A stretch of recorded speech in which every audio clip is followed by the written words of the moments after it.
But now we will blend the purified fuel and water, using an emulsifier in an AVS 150 electromagnetic nanomill. Our objective is to produce stable emulsion and to determine the optimal amount of water which will not harm the fuel's performance.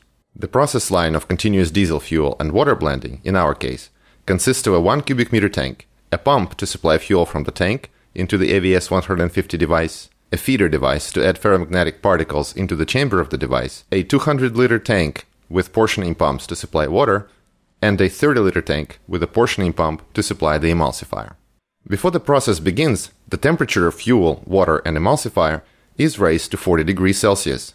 The pump supplies diesel fuel from the 1 cubic meter tank to the chamber of the AVS 150, simultaneously with water from the 200-liter tank and emulsifier from the 30-liter tank. Retention time and processing in the unit lasts several seconds. The throughput of the blending process is 1.5 cubic meters per hour. Blending diesel fuel and water with an emulsifier occurs with the help of steel ferromagnetic elements. The wear rate is 5 grams per 1 hour of operation, that is 0.005 gram per liter of diesel fuel. Ferromagnetic elements are added automatically by the feeder.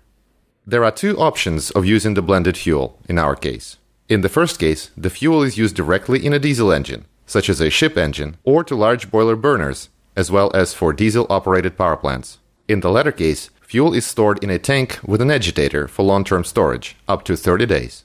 The results of the experiments demonstrated the optimal emulsion composition. To make 1 kilogram of emulsion, we need 25 grams of emulsifier, which constitutes 2.5% of the total volume, 150 grams of water, that is 15% of the volume, and 825 grams of diesel. To improve emulsion stability, distilled water should be used. Blending in the AVS unit results in a homogeneous blend with optimal droplet size, which has a direct effect on its stability.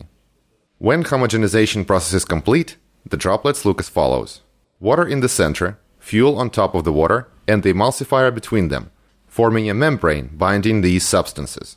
Combustion of such fuel begins with ignition of the fuel, compressing it so that the water inside the droplets overheats, generating steam. Steam tears the fuel particles apart, making the fuel combust fully, compensating for the loss of power due to added water. Steam also cleans the exhaust system. In this experiment, we tested the fuel with a 5.5 kilowatt diesel generator, running at constant RPM. We connected electrical systems to the generator to match its maximum load. We initially filled the generator tank with 0.5 liters of regular diesel fuel and timed the duration of its running, monitoring the indications of the voltmeter under load, then repeated the run using the emulsion. Running time and voltage were practically the same, which brings us to the conclusion that the generator running an emulsion with 15% water performs without power loss.